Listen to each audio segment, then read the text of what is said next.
Ready, Tom? Let's do it. Playing the track 3D Politics. Let's roll from your My Media collection.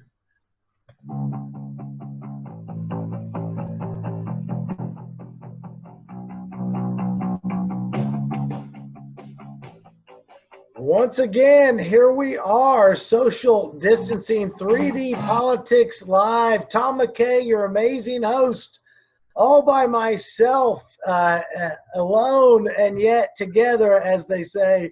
Two other Davids here on an exciting April 13th. We've got a lot to talk about. What do you two Davids say? You both there? Can I hear you? Yeah. Well, hey, I'm not in the COVID chase car at the moment. That's good. It's always good because you never know what can hit you when you're in the COVID chase car. We're going to try to do everything we can to talk about anything besides the 300-pound virus in the room. And hopefully we will go through some stuff that's going to go on, whether there's a virus or not. The Oklahoma Democrats are some of the topics we're going to touch tonight. Yeah.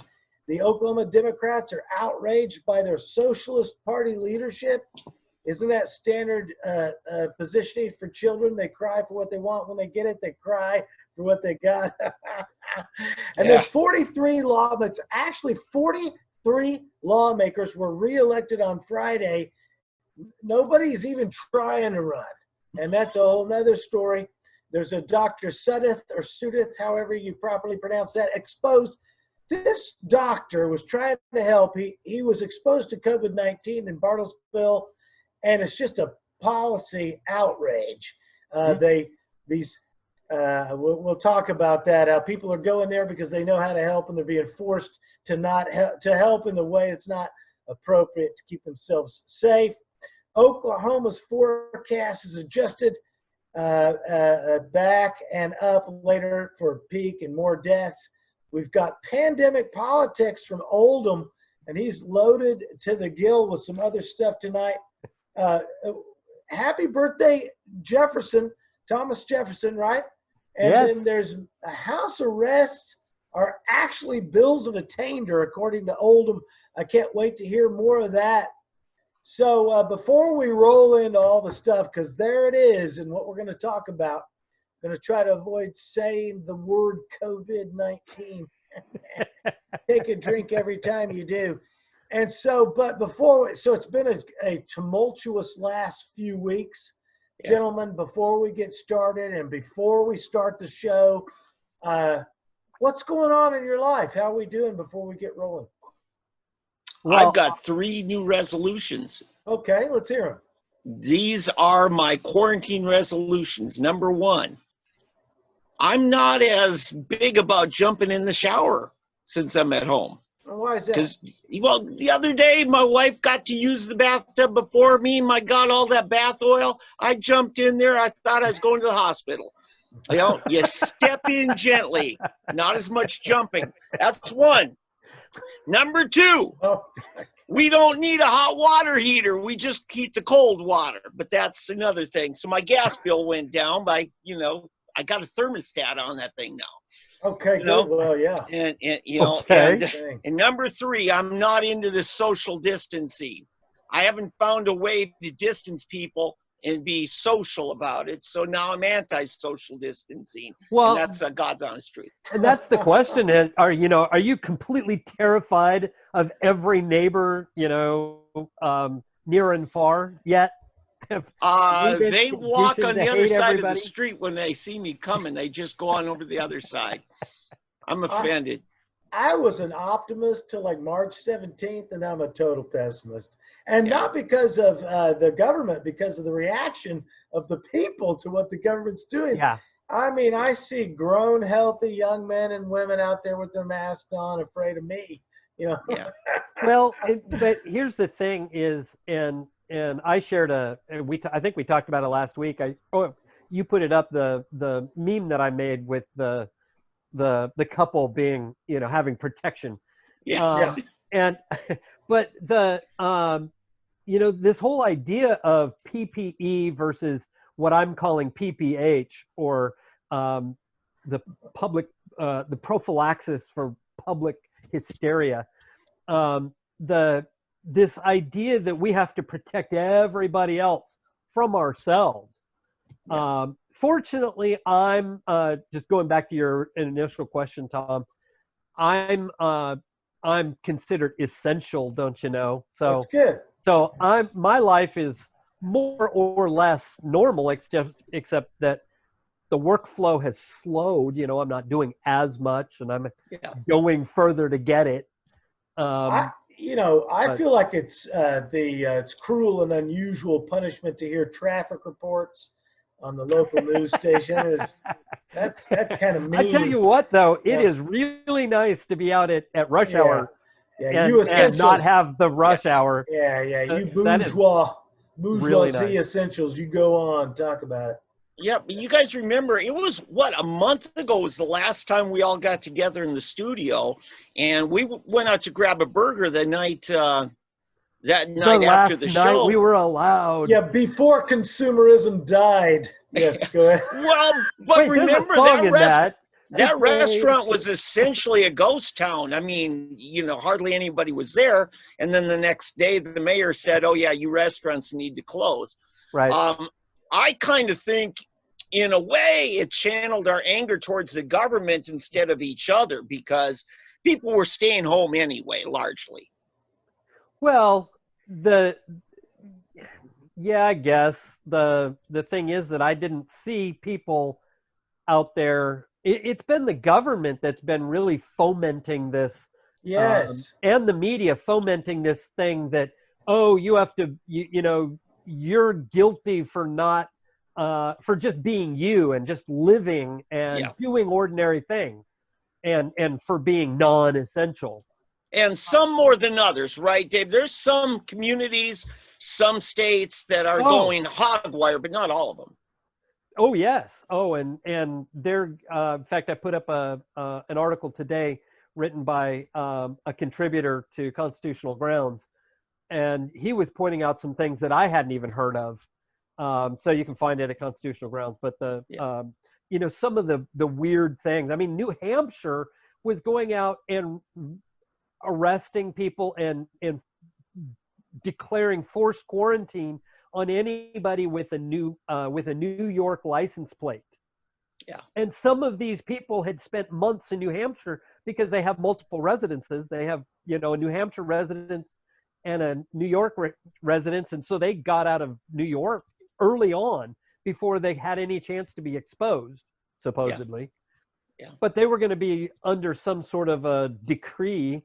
And who knows when, if they got caught again, would that be a new Yeah, and I mean, quarantine, but they were literally going out and the cops were rounding up New Yorkers.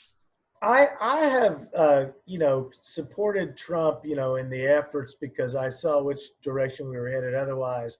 And yet I had to kind of correct some of the things that he and everybody on his team has been saying. This is not a war, and the virus isn't smart.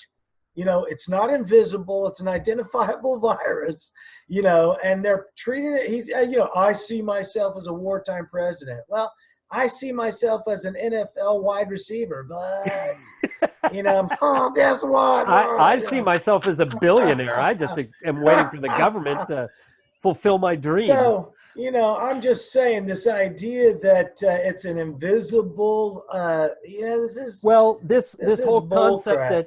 This whole concept that he's a wartime president is that is completely bogus. Right. Remember, Well, it's the wag the dog thing. They all want to garner that support. Everybody rally around our leaders because we're under attack.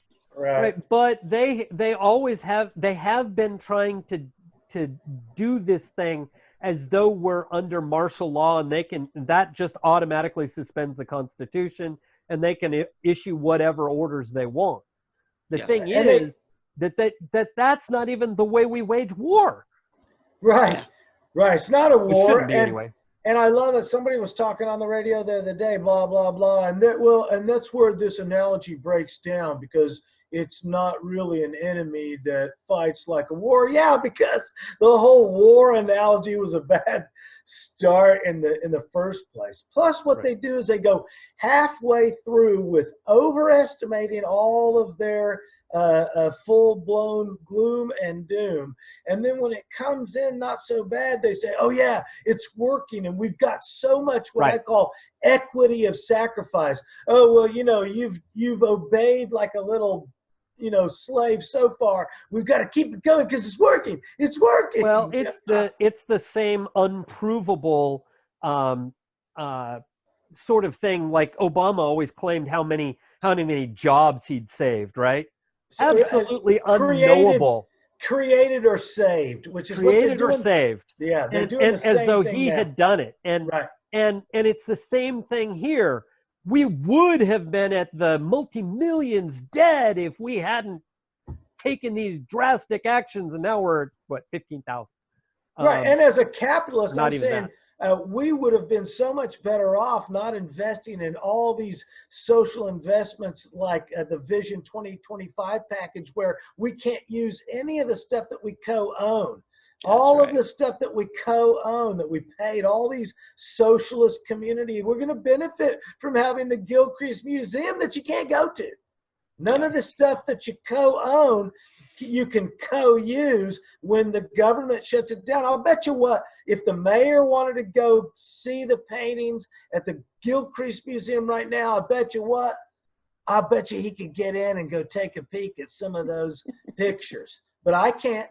Well, the Gilcrease is publicly owned? I thought it was privately owned, but it's privately managed, but it is it belongs to the fascism, city. Oldham. It's privately owned, government controlled. I just didn't know. I thought it was publicly funded by a private organization. Same thing with the library. All the assets belong to the city. Okay. Okay. Well, but it's managed privately. Right. Okay, that's what I'm saying. It's government controlled, privately managed, privately. So that's called fascism, where it's privately controlled. So remember, we spent the money on the PAC. We spent $1 million on the PAC from Vision 2025 just for planning. They weren't even going to do anything but plan. Well, now they've sold the PAC to the trust. We don't even own the PAC anymore. Yep. So I mean, we own the trust. Supposedly. Oh, well, that's good, because I'm sure I'll get my ticket. You know what? We own the trust. Game. We own the trust when it's legal to own the trust, and then we say it doesn't belong to the government when it's convenient. The whole reason for a trust is because it would be illegal for the city to own it outright. Correct. Because they're supposed to balance your budget, and the trust can get away with not having a balanced budget. Right. Furthermore, though, I can't use the PAC now because my money is wasted money on Vision 2025 because the PAC is not open. Well, we couldn't have seen it coming, Tom. Yes, we could. In fact, Dan Rather tweeted, he twatted the other day, 2014, Obama was talking about the oncoming pandemic. Okay, so just they know what they have planned, and Obama told us in 2014 that what about a pandemic, and here it comes. And so we all knew this was coming. It was the bad plan to go into the socialist concept of buying all this group-oriented investment because we can't use it. And guess what? Your taxes in Tulsa are going up. This summer in 2021, the taxes are going up in Tulsa. Sales taxes going up 62.5%. Wow. So anyway, I guess we should start the show. What about the Oklahoma? Van's got a story on Oklahoma. If you're just tuning in, this is the first social distancing exciting episode over Zoom of 3D Politics Live. It will come out live on Facebook later. And the first story we're doing tonight after all that raucous intro was the Oklahoma Democrats are outraged by their Socialist Party leadership. This tweet coming from Kathy Cummins, unbelievable, she says, that 42 House and Senate seats went unchallenged. Candidate recruitment should have been top priority from day one, over and above everything. If we can't get Democrats on the ballot, says Kathy Cummings, we can't accomplish anything. What's the story about, David Van? Yeah. Now, Kathy here, I guess, is the mayor of a little suburb in Oklahoma City area called The Village. How appropriate. And so, yeah, what happened last year, we had one of the craziest reorganizations of the Democrat Party in Oklahoma. And I mean, remember, we were talking about it. They were actually using emergency order protections to keep the opponents out of the convention. People were running for state party chair like Mike Workman, and he couldn't even go to the convention because we've got this illegal, without due process, keeping people out of public discourse. So ex parte orders. Yeah, so what we got, I bet you're going to have more to say about that. Another topic tonight, Oldham. But so what we got, the election of the new state party chair was so confused and so controversial. Then they found out that the voting had to be redone the next day, and then half the people showed up for the next round of votes. And I think whoever won it was like by 12 votes. Well, anyway, the socialists have taken over the Democrat Party in Oklahoma. And what you got as a result is, did you notice the elections last time around? I think we were left with only about 4 Democrats outside of the big metropolitan areas that are still in the legislature. And Johnny Tadlock right away could see what was happening. He switched parties. He's down there in McCurtain County, Little Dixie. Right. And so now he's a Republican, and by God, he's more conservative than probably most of the Republicans. You know, so what's going on here who probably just switched from the Democrat Party, right? Yeah, and now here, this is an important thing. I'm going to say this to my radical right-wing zealots who, you know, are all about, you know, philosophical purity. We cannot have somebody be our party nominee unless they check off all the bullet points in our platform, okay? Because the Democrats are doing this on the other side, and they're not recruiting anybody unless they can get some kind of philosophical purity out of them, again, with the party leadership, the socialists.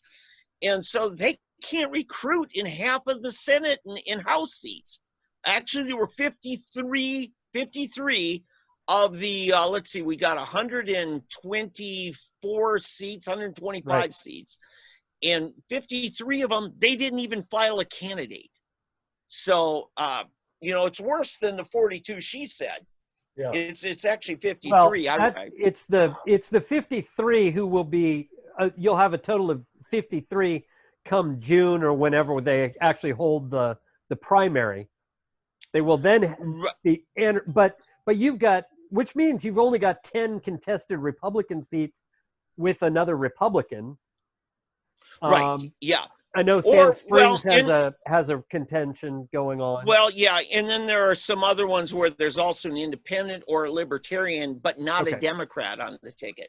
Okay. And so what's happening here is we've got a Democrat Party that's no longer truly a statewide party. They're the 2 metropolitan areas, and that's it. Right. You know, because now here's what you got left. You got Matt Meredith from Tahlequah, a Democrat, but by God, he votes for every one of the OK2A endorsed bills, and some of them, if he's not sure where they stand, he'll vote with the Republicans because he's scared to death of the Second Amendment money and organization to running him out. And because his area out there is huge hunting area. Yes, that's your old stomping grounds. Oh, yeah, his district needs him to be that way. Otherwise, he'd get a revolt. Right. And let me just chime in. Also, the rural areas are not just simply hunting. It from a law enforcement standpoint, it takes a longer period of time for officials of police enforcement to show up. Oh, yeah. People who live rural have to enforce their own protection. That's a good point. Because the cops literally can't get there. You're talking depending upon where you're at, 30, 45 minutes minimum for a response, generally speaking, in a lot of those Yeah. areas. If they take it seriously when they get Yeah. the call. So- yeah. So you Well, they have to had, come you from had the other side of the they county. get like, yeah, It this takes is you longer. real first, you know. Yeah, so you had 4 Democrats from rural areas after the last election. One of them switched to Republicans, Tadlock. Then you've got David Perryman from Chickasha that he's out. He's not going to run again. He just says, I'm done. Okay. And then you've got Ben Loring up there in Miami, well, almost to Joplin. He barely won last time. I think it was maybe a dozen votes that he made it in by as a Democrat. And he's a big law and order Democrat. You know, he's actually a former prosecutor. And then you got Matt Meredith. And quite honest with you, you got one more guy trying to come back. And we'll get into that later about Steve Copeland. But this is the problem with the Democrats. And I think Republicans, rather than just gloating and celebrating about it, need to learn from this mistake of being so far to an extreme that you can't recruit the more moderate candidates that have a chance. Oh, right. Right.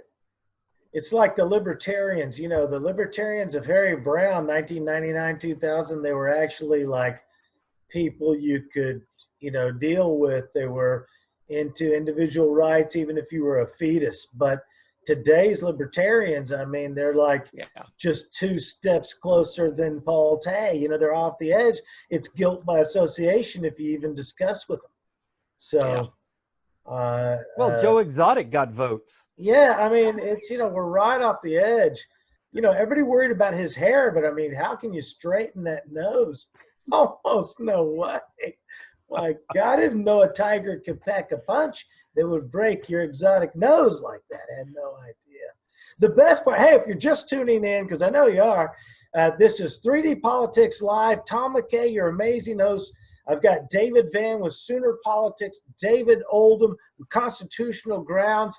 And I just have to say the best thing about this whole pandemic is no basketball. The only thing worse than soccer, no offense, but, you know, is I'm basketball. watching a lot of good soccer. I'll bet you because are. they're showing all the best ofs. And so there's a lot of good soccer. And they've cut out all the junk, you know, all the fill, as it were. So they just show when the ball goes in the net, cut out all the there's a stuff. lot of that. It's a lot of fun. There's a lot of that going on. So anyway, Oldham and I always have this thing about soccer because he just loves it. And David Vann is a Foursquare player. That's right. Challenge him to use a football on that. But the main thing I love about this is there's no March Madness, no more basketball privilege, because I'm just done with it.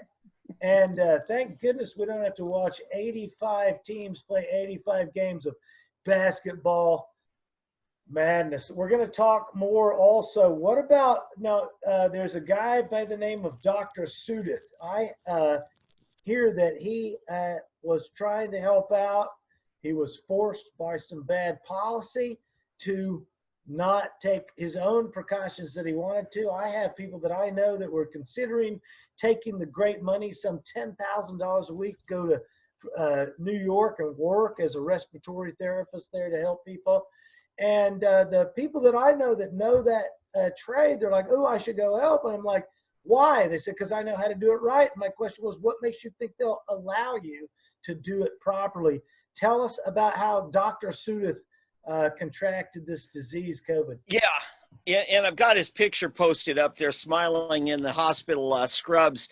Chris, I got to know Chris about 4 years ago. He's been helping with some mental health, public policy, and works quite a bit with Senator Joe Newhouse, and just a fine young man. He was just 2 weeks from leaving that hospital as a hospitalist and going into his own practice. And so he's taking care of someone right there, and they did not have a test for this woman in the hospital, but she's coughing up, dry coughs up, has all the symptoms. And yet, because they didn't have a test, the hospital, which I guess is part of Ascension St. John's, I'm going to put the name out there, the hospital told all the staff, you can't use the good masks, the masks that actually work.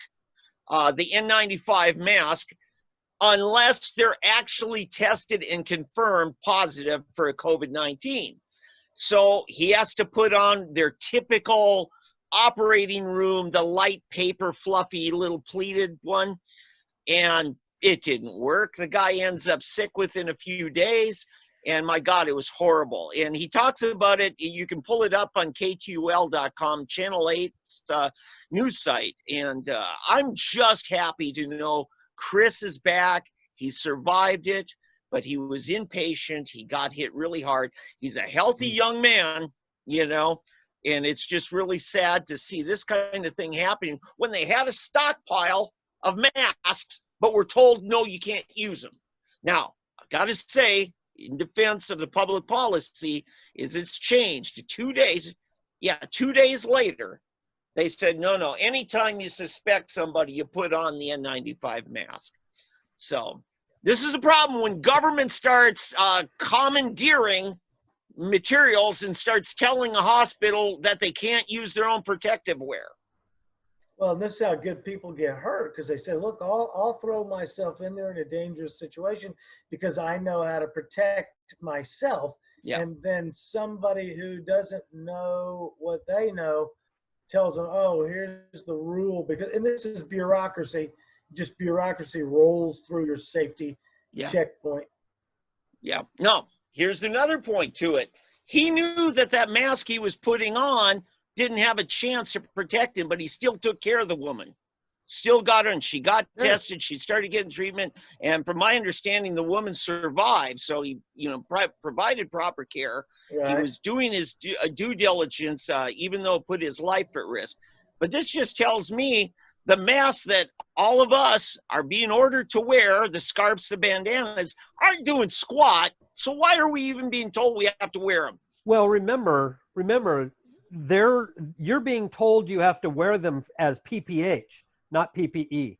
Tell everybody what PPH and PPE is. Okay. I mean, I'm just... PPE stands for personal protective equipment.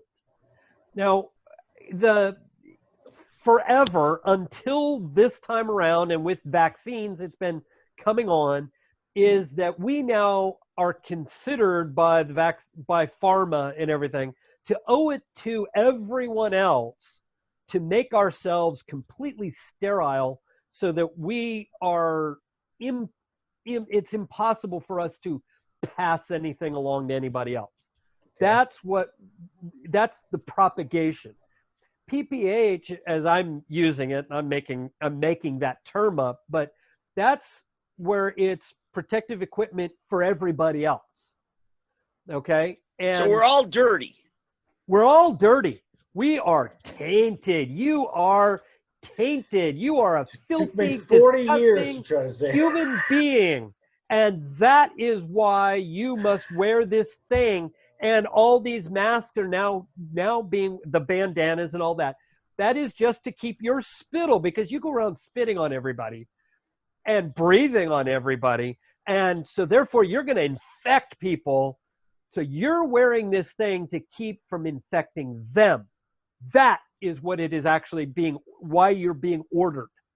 These things. It has nothing to do with being ordered to protect yourself from everything else, because these things have absolutely no protection against the virus whatsoever. Instead of all this PPH, PPE, why don't we just get them a gold star, that they wear, keep them in a certain area in town? And well, that's coming. Look, that you think you make a joke, but that's exactly what it is. No, Bill Gates has come out just this past week or two. He's come out and says that he wants to see everybody have a chip on a card or something like that they can get your papers, and you have to prove that you've either had it, you've got the antibodies, or that you have been vaccinated for it in order to then go out, and so that we can then restart the economy. But you're not going to be able to do it without that paperwork, that star to say you can go out and indicate what you are. So Van, are you for or against the chip? You going to get one? You and the I have wife. no idea what it is. I say the plan is for you, Van, is you get the chip and your wife doesn't. That way you both can kind of play the system. Yeah. I'm more concerned about what's it going to take. Let's take Chris Sudduth here. Yeah. Why should he have to wear a mask now? Well, I don't know why he should or shouldn't be forced to do either. Yeah, Well, just based on their logic. well, Assume based on their logic, actually his breathing on people should be better. It should actually be passing antigens or antibodies, not antigens. But by the same token, we don't know that he can't be now asymptomatic and carry and carry the pathogens, the virus, okay, and not pass it. We don't know that because that hasn't been determined. whatever happened to being presumed innocent? Well, that's going to get into what I'm talking about with the bills of attainder and all of that. And I've been saying that. How many weeks have I been saying that the Fifth Amendment and the presumption of innocence is gone? Way to go, Oldham. It's your fault. You made it happen. This is what they've been doing. So yeah, I mean, everything is flipped on its head. The only change in this disease is how we're looking at it. That's and the way that the public has been ingrained and indoctrinated to look at it. And frankly, that comes down to advertising through the bot advertising, the bot news, the fake media, the fake news media, just putting out pharma ads via news or as news sources. I used to do a routine called Weathertude. You know, we know how the weather feels, but how do you feel about the weather? That's your Weathertude. And I can't believe we've been able to be slipped into this idea where they're starting to report as news whatever the feels like weather is. You know, they tell you the wind chill temperature, which is like, well, that's, you know, what, am I going to argue the difference between 2 or 3? I will, of course. Oh yeah, I'll tell you what it feels like. But now we've moved into all these fake reports of those. Well, remember that it's been all this fear mongering for years about measles, a simple childhood disease. Yeah, I had measles. That I mean, it was so common that you had a Brady Bunch episode where everybody got it. You had a My Three Sons before that, and it's stuff like that. So, or a Waltons. It was My Three Sons or Waltons or something. Anyway, but the point was that we've had so much fear mongering, and you've got to protect yourself from all this stuff, and it's sold as news. I mean, we've got outbreak, and it's 3 cases in a state of 3.5 million, and they make a big news deal out of it. That it's cases. It's not even anything bad. It's just cases reported. Yeah. And if you've been around long enough, you can see how they did with it. We used to never know what the ozone layer was till all of a sudden we got the ozone layer presented. Then it was the ozone alert day. Well, what is that? We can't mow your lawn or drive your car on that day. And then now, instead of actually waiting until the ozone alert day becomes another, they predict them. And now tomorrow we know it's going to be an ozone alert day. And that's what they're going to do with the pandemic.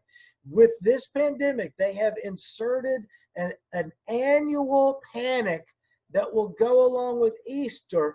Every year we're going to be asked to lock down for this year's upcoming pandemic. And it's just going to be season. This gets to your point about advertising. They advertise the fear, like you were saying. Yeah, well, and we already have that with the flu. We've had it with H1N1. We've had it for years. They continually bring that up. Is it coming back? Is it the bird flu, the swine flu? Is it the Spanish flu? I mean, are we revisiting 1918 all over again? And COVID is a form or a generation off of the Spanish flu, supposedly, somehow. Anyway. That's no way to kill cockroaches. either COVID or some of these other things. But nobody knows that one. except you can't kill cockroaches. That's the point. Yeah. But these things, they already do it. I mean, I saw I mean, they had tables lined up, and they're now giving flu shots.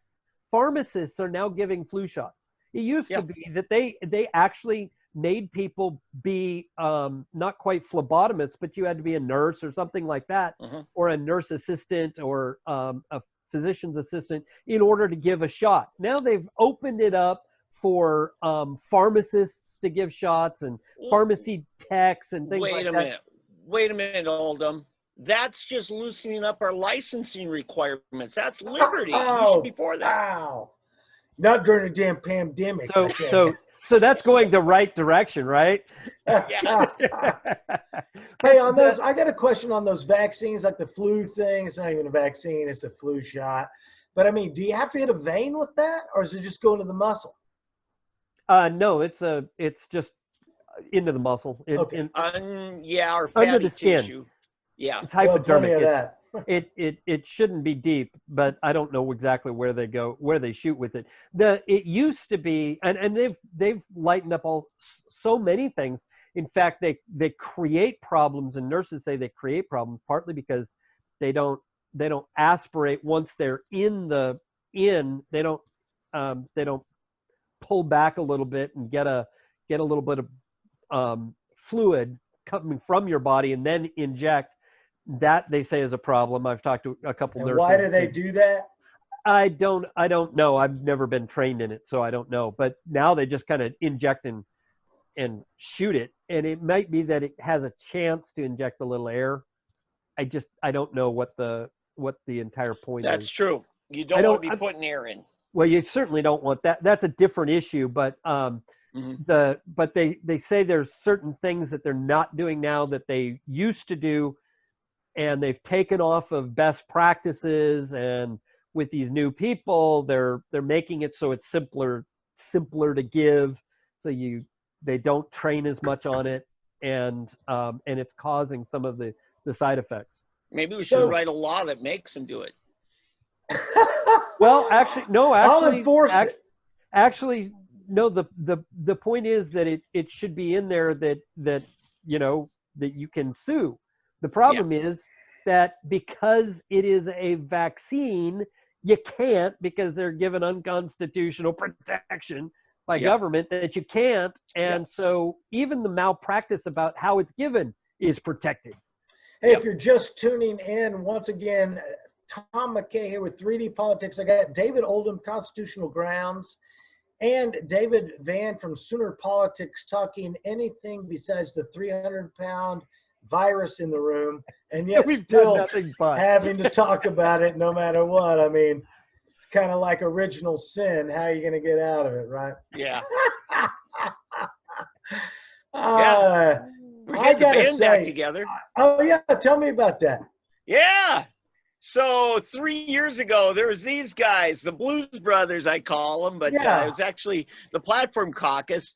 And this is Chuck Strom and Sean Roberts. They organized a caucus of truly solid, principled, conservative, went by the Republican Platform Caucus, the statement of principle.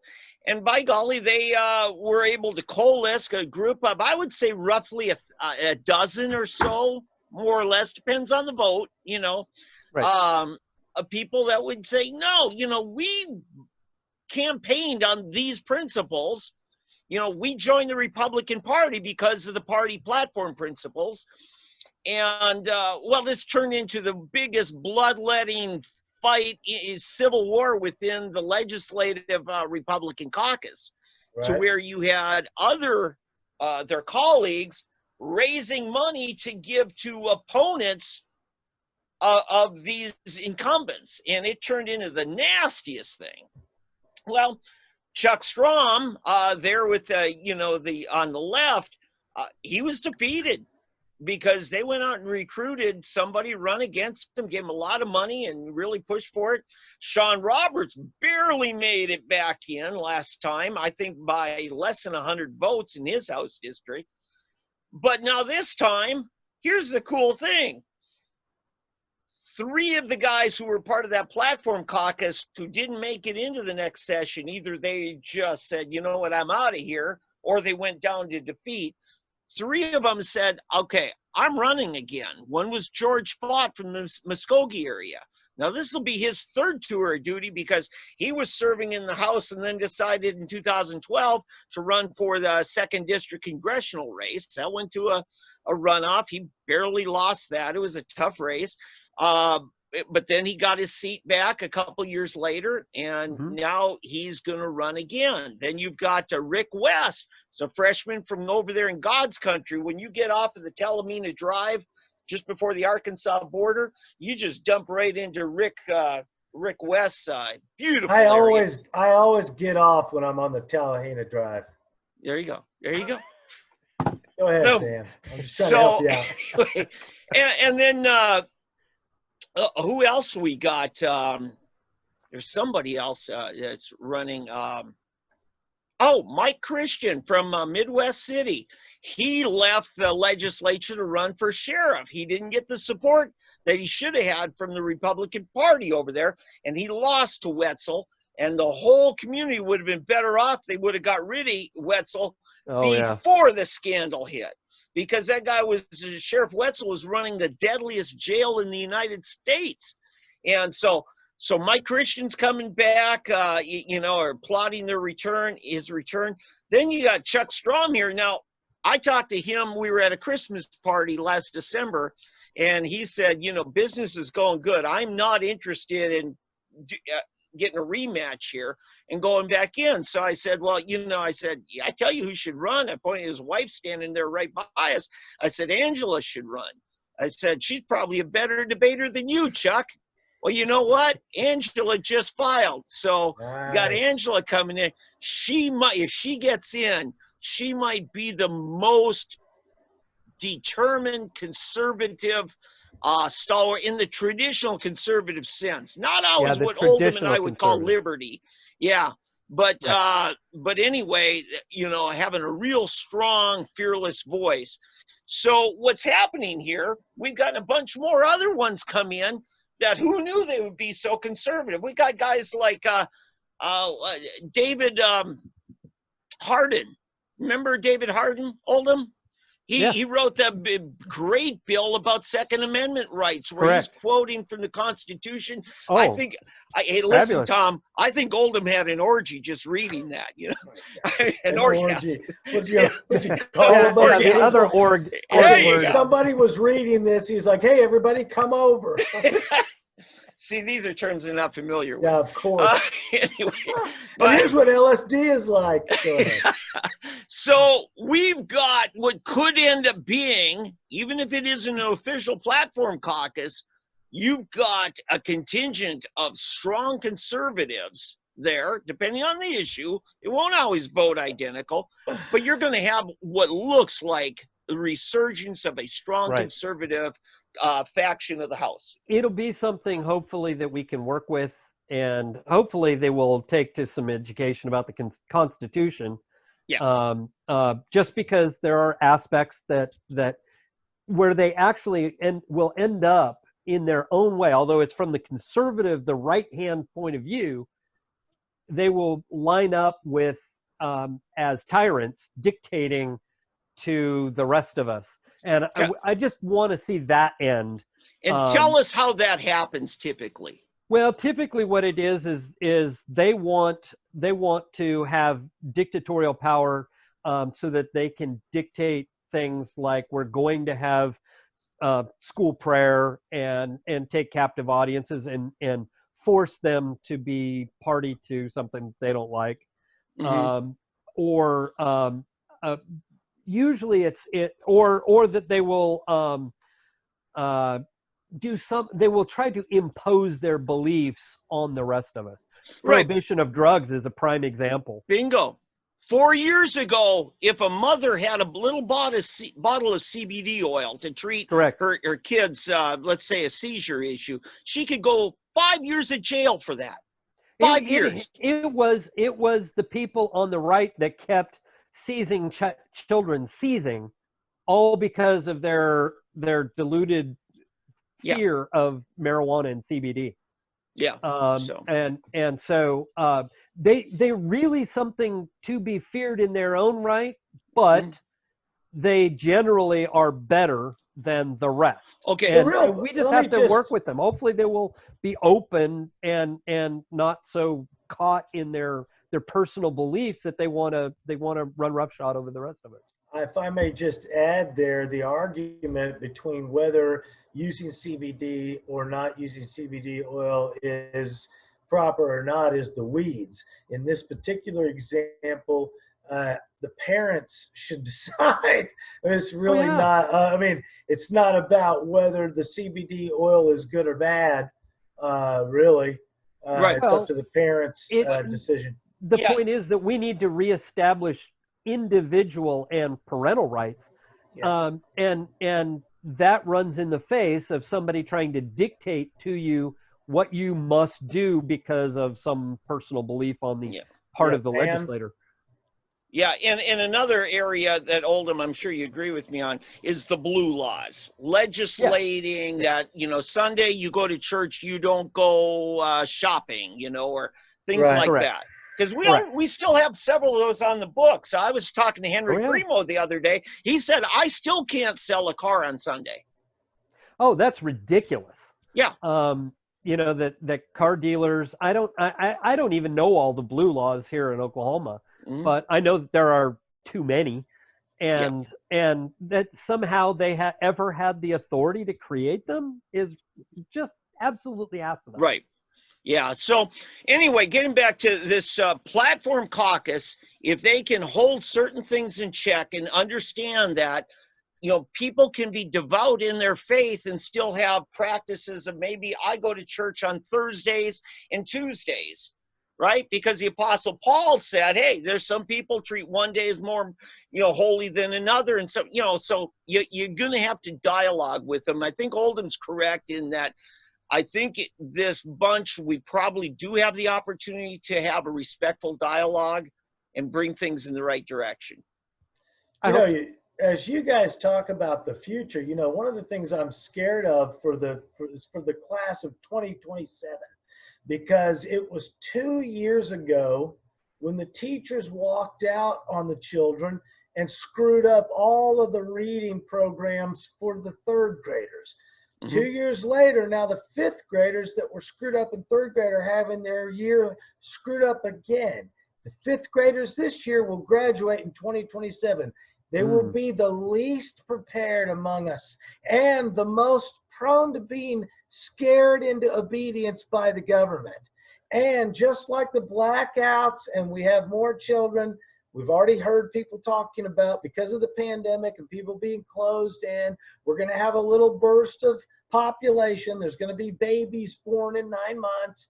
And unfortunately, those babies will be born of the people most likely afraid and scared and easily controlled through fear. And so those children then will also be taught to be controlled by fear. And up until last March 17th, I was an optimist, but it's gone now, kids. Yeah. Well, I find myself going back and forth over the last couple of weeks. Good, bad. Yeah. But you might be surprised, because as more people are actually being homeschooled, as they're being taught online, and they're finding new curriculums, you might find that the teachers are not doing as good, are not as necessary. In fact, I happened to be witness to a Zoom, we're using Zoom tonight, a Zoom call, because so many teachers are doing their classes. They're continuing to teach. They're just doing it via Zoom. They do an hour or two, and that's their class for the day. And young kid, and I was witnessing mom was playing the video, sitting down with the kid while he went through and did all of this stuff as the teacher, and I could just hear the teacher, what she was teaching. And I'm like, that is not the way I would teach, but I don't teach that age of child either. Yeah. But it just seemed like such a waste. It seemed and I would think that there are people, our friends over at Epic and so forth are probably better at it than some of these programs are probably better and get to the issue and do a better job of getting to the issue than some of these teachers that do it in classroom all day. Yeah, Van, what do you got? What do you got on that? Oh, no, I'm just thinking that's going to go to a whole nother show. We probably got enough on our plate tonight, but I'm going to probably be checking in with the folks from Epic on how this change has happened and how it's going to impact when I think people are going to see how the public schools screw up on online. Yep. It's going to be just another flood of people going to Epic because Epic does it right. They wouldn't keep growing if they weren't doing it. They're showing results. Yeah. Good results. As I referenced earlier, 2014, Obama talked about here comes a pandemic. I remember in 1995, Tulsa Public Schools did a $90 million bond issue for infrastructure and technology to upgrade the schools for what they hadn't even said yet would be called distance learning, preparing it for the high-speed internet and the information highway. And so what I'm saying is since 1995, at least in Tulsa Public Schools, and $90 million back then, and all of the sudden, Joy Hoffmeister last week or whatever, it's like, I got an idea, distance learning. Like, we've known since 95, 2014, and Epic has been doing it way in advance of the government. Public schools have been derelict in their duty for at least a quarter of a century. Sure. Oh, yeah. Sickening. Yep. But you can still get your milk. Yeah. Oh, the other thing is we can't have them getting close together, so we got to close the schools, but we got to gather them for the meals, though, still. You can sure get your milk. And we're going to give milk to children age 21 if they're enrolled in an IEP. Well, how do you know if they're in an IEP if you're not checking their IDs? Right. Oh, we're not checking the IDs. Yeah. Oh, we're on the verge of papers, please. I mean, we've already got it. You've got it every time cop pulls you over or whatever. It's the sobriety checkpoint's your perfect example right there. You might as well have those. Oh yeah, we're gonna have viral checkpoints, checkpoints or something like that. So before we talk about, because I know you guys not only work with the Apostle Paul but also Thomas Jefferson, because it's his birthday apparently, and is it like today? Today's his birthday. Way to go, Thomas Jefferson. And got to give him Tom, extra credit if you can tell me the day he died. It would have been July 4th, 1782. No. 50 years after he 50 years after the Declaration of Independence. So it was I had the day right, but I didn't have the day. Yes. Well, to the announcement, the signing happened on the 2nd, but yeah. Oh, see, you killed it, man. It's like that. It's like the Iwo Jima flag. Yeah, sure. But it was announced on the 4th. Right, and extra credit on top of that. John Adams died the same afternoon. Yeah. I hear they were in a Twitter war when that happened. Hey, actually, they were best friends. They were very good. Sure, very close later. Friends. That's the rumor. That's the rumor, Oldham. Hey, if you're just tuning in, it's 3D Politics. Tom McKay right here, David Oldham, David Van. And I don't know, did we clear up the bills of attainder? Because I thought that was a pretty heavy topic. No, we haven't. Okay, let's talk about what bills of attainder are and how it is that the people that are promoting let's not spread the COVID virus are actually acquiescing to home arrest. Well, as I've been talking about, these mass arrests are not quarantines. Okay, you're being forced to stay at home. You're being ordered to stay at home by whoever makes the order, whether it's the governor or your mayor or whatever. My wife. Well, that's something you guys can work out in your own house, but that's for your own good, Tom. I'll ask her. I'll see. Okay, go ahead. But my point is that the government they're not quarantines. And I was what's at the a difference loss. between a quarantine and what's the other one? Well, isolation. Yes, what's the there are difference? two terms, and they're both defined by the CDC. Isolation is where you are known to have the disease, and they isolate you from everyone else who does not have the disease. Yeah. A quarantine is where you have been known to have been exposed, but you are then set aside so to find out whether or not you will actually exhibit the symptoms of the disease. So the quarantine has a period of expiration date kind of built into correct, it? because you either get it within the what's it called when the time between exposure, incubation period. The incubation period. Yeah, thank you. So and the quarantine is for the period of the incubation. And if you get the disease, then you go to isolation. But if you don't, you pass the quarantine, you then are no longer in quarantine. What we have here is just mass house arrest of the entire population. Okay? Wow, I know. Stop sickening. And think about it. That's what they have issued all of these orders by your mayors and the governors and things like that, is mass incarceration of the entire population. They don't have prisons to put us in.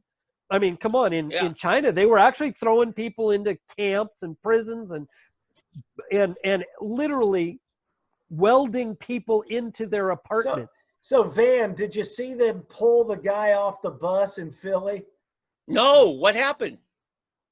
Oh, yeah, well, they literally pulled a black man off of the bus by force because he wasn't wearing a mask.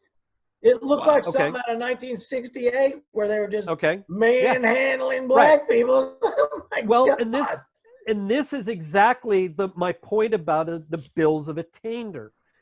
A bill of attainder or a writ or an order of attainder means to be tainted.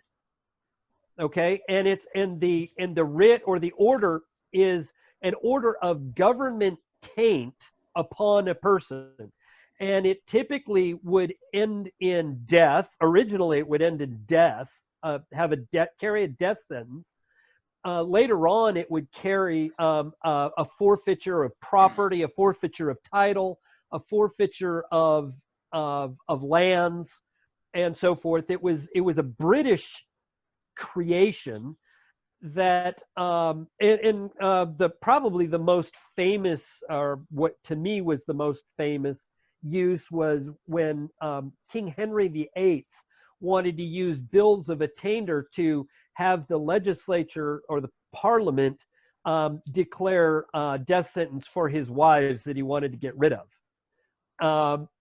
What it did was it's a legal proceeding often done at the behest of the king, and it was done through parliament, but it was done so by parliament without judicial proceeding. So we specifically, and our Constitution mentions bills of attainder 3 times, 3 separate times. I can't think of another thing that is mentioned as many times as a bill of attainder. And it's banned, right? It's banned 3 separate times in Article 1, Section 9, where it bans Congress from making a bill of attainder. In same article, Section 10, where it bans the states from making bills of attainder. And then judges in Article 3 are not allowed to judge, or they're supposed to overturn bills of attainder. Okay, but we've had to do these just to actually protect people. Like in 1942, we had to protect the Orientals on the West Coast from being mistaken for Japanese intruders. So we relocated. No, we had to protect the whites from the Japanese, because we assumed everybody must be could potentially be a traitor and a Japanese. The relocation camps, I was using tongue in cheek to get the point. That was a type of attainder, wasn't it? Oh, absolutely. Absolutely. Okay. They just declared the Japanese tainted Okay. and relieved them of all of their rights, and they lost their lands, they lost their property, they were moved onto a camp with whatever they could carry Yes. within a certain amount, because they could only take so much. Right. And that is a form of a bill of attainder. Yeah, thank you, Okay. FDR.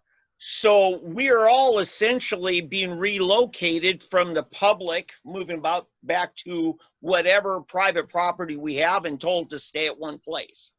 Correct. And Okay. well, and stop and think about it. We are told that we are tainted, that we Yeah. no longer have our rights. Our rights are forfeit, which is a part of a bill of attainder. You lose your rights, and this is all by executive or legislative decree, and has nothing to do with you having done anything to anybody else. Just the fear, just the possibility, the maybe, But probability. okay, but this wasn't even done by our legislature. This was done not a state legislature. This was just a governor declares it or a mayor declares it. Well, Under the they act have of gone. emergency. Remember, under the act of emergency. Well, they have declared the emergency, but in a lot of cases, legislatures have gone back and supported the governor, or the city council has supported the mayor. Okay. You had that in Altus, you had that in Guthrie, you have that just this past Monday. They wanted to give dictatorial power to the governor, and he wanted that special session to support what he had done. Okay, now you remember about a week and a half ago, I think you talked with an attorney in Oklahoma City, Frank Correct. Urbanik, and Correct. he pointed out that our governor had just usurped powers. We thought it was under health emergency, which does grant certain powers statutorily, despite what your arguments may be constitutionally. But the governor, we found out, wasn't declaring a health emergency at all. He was declaring a riot, wasn't he? Well, he was using the riot statute wrongly. They were twisting it, because the riot statute uses the phrase "for public health and safety." In other words, you can't have a riot because it endangers public health and safety. Hey, if you get injured in a riot, your health is affected. Okay. So that is, and also in the more general sense, when you have a riotous division and you have riotous insurrection, Okay. you have a public health. It's not a healthy public. You have Okay. the social contract is Question, broken. man. Yeah, but something happened after that when I published in Sooner Politics Right. Frank's article, and it got distributed. And the very next day, the governor then declared a health emergency, which doesn't give the governor power. It gives our state officer of public health the emergency powers. Well, and again, here's the problem. Remember, there's a superior law and there's the inferior law, and only those laws made in pursuance of the Constitution are supreme law. Everything else is actually not law, because it's not consistent with the Constitution. Right. I'm not trying to justify. I'm trying to explain the navigating that the governor's been trying to do. Well, that's what they're trying to do, but the problem is that what they are doing is they are declaring that because we have a health emergency, the health officer or the governor in the stead of the health officer or whatever has some dictatorial authority that can suspend the Constitution entirely, suspend our rights, and issue these dictates that you have to stay inside, you have to wear a mask, you have to, whatever, irrespective. You can't assemble. Yeah, Right. You can't go to church, whatever. All because of the health emergency. The thing is that the statute cannot usurp the Constitution. It cannot create new powers for government that violate our rights. And this is what they are doing by practice, and what they are saying that they have the authority to do. This is a 16-year-old law that was being cited. 2004, it was written. The legislature discussed it. Eccles pointed this out last Monday morning of last week. And so it's not been tested in the courts. The constitutionality's never been tested. The fact that it's a statute on the books just means not necessarily that's constitutional. It just means they made a claim that they have a right. Correct. Right. Okay. Right. So just because there's a statute on the books doesn't mean that the statute is lawful. Okay. The problem is when you have a bad statute on the books and you have a decent statute that they then misuse, if you go against them, you're likely to end up before a judge. And the question is the judge corrupt or is the judge legitimate and just? And what we have seen is that the vast majority are illegitimate. They're upholding all too many unconstitutional statutes. And so we, the people, end up having no proper redress of our grievances, if we could even assemble to get them. Right. But even if you could get there, it's going to come down to, as Frank and I were talking about, who can make the best argument. It's not going to come down to what's the law actually say. It's going to be who can make the best argument. Yeah. I jumped up with that picture about change too soon. Tom, you think this is a time to jump into the whole civil change? Yeah. I mean, we're about to wrap up. So anything else we've got? Well, I think I have some protest predictions. Okay. And I think that the protests are about to begin. We have one, we'll put the page up on 3D Politics, sharing an event.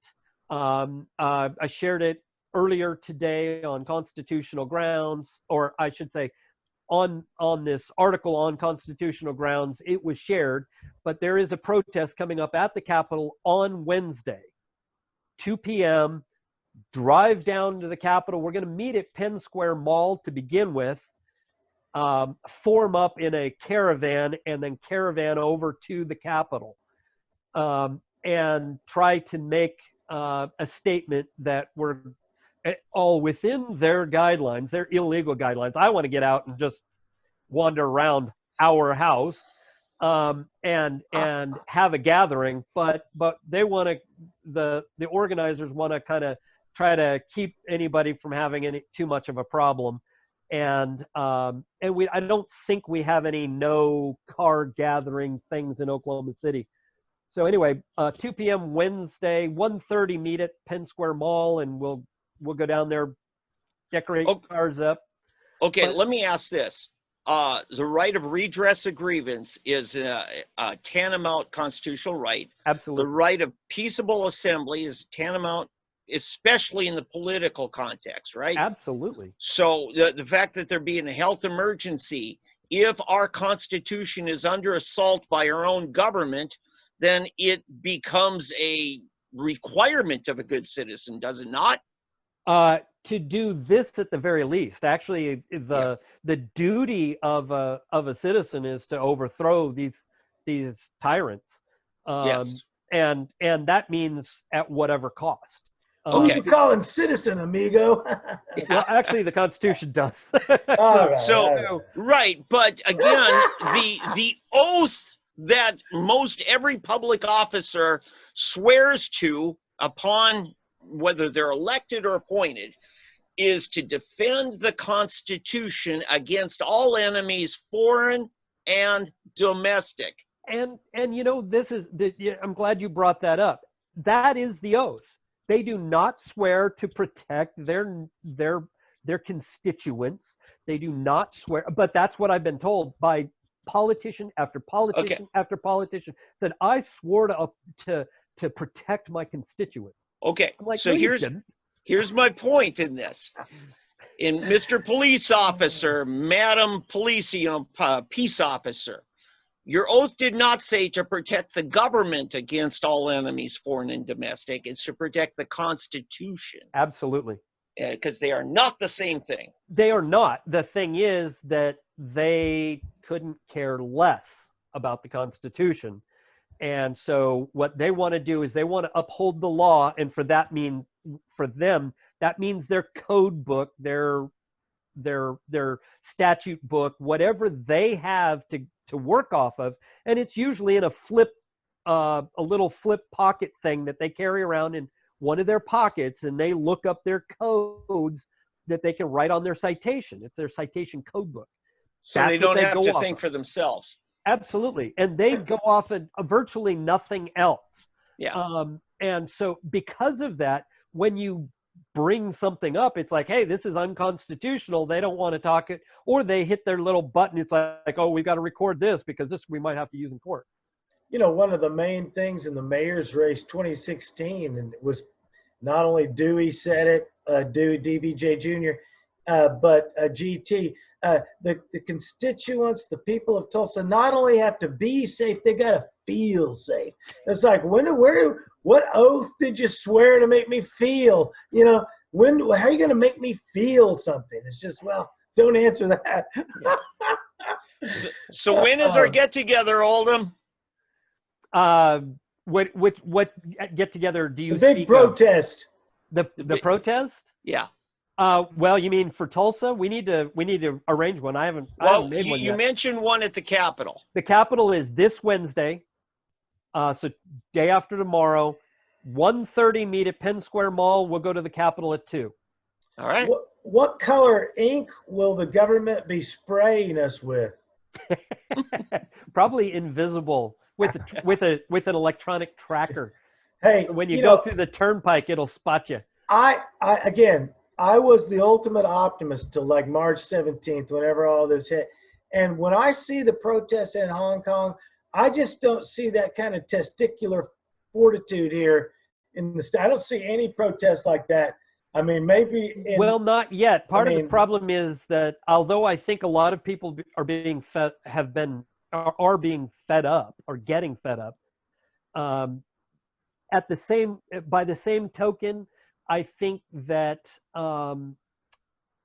we haven't been oppressed enough yet. People also have bought into the media. David Oldham at Constitutional Ground. Well, no, I think that's a van that we have. there. No. I mean, when I travel, and you guys know that I travel and try to help out around the country with these things, I actually have a better a better welcome when I'm on the East Coast in a fully red supermajority state than I ever have here in Oklahoma. Yeah, fully blue supermajority state. So New Jersey, Connecticut, I was welcomed with open arms, people around wanting to hear what I'm talking about, things like that. I don't get that here in Oklahoma. My prediction is going to be people who have already recovered from the virus, who are then still being told that no, they are a danger, they must stay home, that they have to be protected by the government, or that the public needs to be protected from them. And, and listen, I ain't ever going to say I got to go get my paper from the Red Cross in order to, once again, go back to the public square. I'm not going to carry a paper. It's up to the government to prove that I need to be quarantined, not the other way around. Exactly. And that's what we've got to remember. We still have due process rights, which they have, through a bill of attainder, declared we don't. Yep. And so we've got to start pushing back, because if we don't push back, then they're going to be gone, and they're just going to say, hey, there's precedence, so we can do it again. Yeah. Well, you guys, the sun will come up tomorrow. Bet your bottom dollar. You guys, you optimists, you bloody optimists, it's all over. We're sinking to hell. We'll never put up a fight like Hong Kong. Are you kidding me? We're all going to be like, yeah, I'm not getting on the bus. Which bus? Oh, I'll be on the shuttle. Well, some people. It's over. I do believe that we have it in us, and we just, it's been indoctrinated out of us The children have been controlled by the government schools for so long. Now the parents that they complain, but it's the parents. Well, who do you think trained the parents? Public schools. We have 5 generations of public school trained parents. It's Here's just another going one. totally to hell. There's going to be families getting a $3,000 electronic deposit this week, right? Are they going to want to stay home? Yeah, and they can't wait till the casino opens up. Ah, there you go. Or Branson. If I get the check, I'm just putting it in a frame and putting it on the wall. Yeah. What else you guys got before we get out of here? One thing, this is in passing, this guy, the endangered rural Democrat. This is Steve Copeland. I mentioned him in passing, I referred to him. He was the Democrat leader of the House when Scott Inman, the rumor was that he was having an affair and his wife came to the Capitol blowing up, and he just that day resigned. Oh, we were there when that happened. Okay, yeah. Well, it wasn't a rumor that she blew up. Let me tell you about this guy, Steve Copeland, real quick. Sounds like a real affair. The first day of the joint interim study on marijuana, right? The bicameral, call it the joint study. Punster. Steve was on that committee, and I got up there a couple of hours early, and I went up to the 5th floor to his office. Nobody else there. His LA was there. And I introduced myself to a nice guy, really nice guy. And I said, well, you probably, might not know me as well as a lot of the Republicans in this building do. I said, I'm sort of a Tea Party Republican. And Steve says to me, he says, Dave, he says, when the Tea Party movement first started, it was just as much Democrat as it was Republican. And he said, because it was about the too big to fail corporations getting all the goodies from the government, and the mom and pop's business and the working families got nothing. And I said, wow, I said, you're the first person I've talked to in this building who gets that. Now, that's the kind of guy this guy is. But his own party has left him. Now, he's trying to run again as a Democrat from Oklahoma. The interesting thing is his son, Sean Copeland, is one of the most trusted advisors to our governor. Sean owns, Spirit Bank?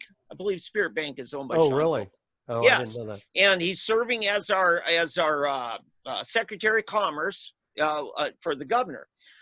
So this will be an interesting thing. Now, he got defeated by a guy, Logan Phillips, who spent no money other than his own filing fee. Really? He won the primary, then went to runoff. Actually, his runoff opponent was managed by New Valley Forge. In fact, the campaign manager called me several times, and then to see New Valley Forge candidate lose to a man who spent no money. That was Logan Phillips, a trusted school teacher in Oklahoma area. Right. Well, and then Sean Copeland, Steve Copeland, this guy, loses to him as well. The majority leader of the House Democrats, or the minority leader. Yeah, I should run against this guy next time. I would say his district was a little perturbed. Yeah. But now it's not about Logan Phillips' educational legacy. It's about his voting record. And we'll see how this one turns out. Plus, this guy was busy all summer at the Capitol working on that interim study instead of back trying to campaign in his own district. Right. But this will be an interesting test of, can a rural Democrat win in Oklahoma? Because this goes back to my first story about, that happening. So this will be an interesting thing. He's a decent man. No, I don't agree with him on a lot of things, but Oldham and I, we side with the Democrats on a number of things. I wish you guys would have told me that. Yeah. Hey, you have to use whatever tool is at hand, right? Yes. Hey, yes. Truth is truth and right is right. It's really not about who says it. It's about who's saying what's true. Well, we're all supposed to be Americans and Oklahomans first. Yes. And if we all were just obeying the law, the Constitution, then this is not an issue. Yeah. I mean, the parties would just be worried about the public stuff that's legit, and they can have their disagreements. And I've said this to the Democrats. Oldham's been with me, I think, when I said is a lot of times our battles are not left versus right. They're really about big versus small. And Awesome. it's sometimes the little guy against the big guy. And Mhm. sometimes the Democrats are actually supporting the little guy. Well, I'll tell you what, the little guy is suffering right now. Only the big box stores. You can only, the only people, this is a war of attrition. So if you're going to do the war analogy, for anybody who's in business, if you're a briefcase jeweler, if you're a small mom and pop, only the big box stores with the deep, deep pockets that can just wait around till it's all over. The Jared's, the Moody's, Yeah. the big giant stores are going to be able to make it. But Yeah. all of your basic consumerism at the lower levels gone. Yeah, let me tell you something on that. The SBA loans that were part of the $2 trillion bailout, I found out right away. They said if you're a sole proprietor, you don't qualify. You have to incorporate Right. in order to get government help. Right. Yeah. If you're a sole proprietor or a partnership, I don't think it. Well, I think they have something, but it's not coming out yet. Yeah, I've heard and that it- they're and it's- changing that, but I haven't Yeah. heard anything specific yet. Yeah, I heard an interview that was talking about that. I was on a conference call with Kevin Hearn earlier. He does it. Well, it's a town hall thing. I was on there with Earlier. 18,000 close friends. So or at least- David's trying to talk. Okay, go ahead. Anyway, and there were a number of business owners who were talking about the problems that they're going through. And I mean, today I went to try to get a haircut. There's hardly anybody open, and the one Chinese woman who was willing to give a haircut can't do it until Wednesday, and I have a feeling because she's booked solid. Because It's Chinese New Year. Nailed it. But anyway, yeah, it was anybody else? and it was just, and I don't know why she's open and nobody else is. I Scofflaw. That's why. Could be. Scofflaw. Yeah. What does she care? Like I said, only in Hong Kong. She's probably do they from fight. Wuhan. She's like, you Americans got no fight. You guys are done. Yeah. Hey, this has been a ton of fun, if you ask me. 3D Politics Live on the amazing Zoom. We are going to try to go live. I'm going to give them hell there at the home office and find out why we weren't able to go automatically like the money says we were supposed to Facebook. But we'll find out. Once again, I'm your fine host, Tommy McKay, on Very Facebook and Twitter, McKay at 3dpoliticslive.com. Also, David Van at Sooner Politics. And, of course, David Oldham right over there at constitutionalgrounds.org. We will see you again next week on 3D Politics Live on Facebook next Monday. You guys take care and stay outside if you can.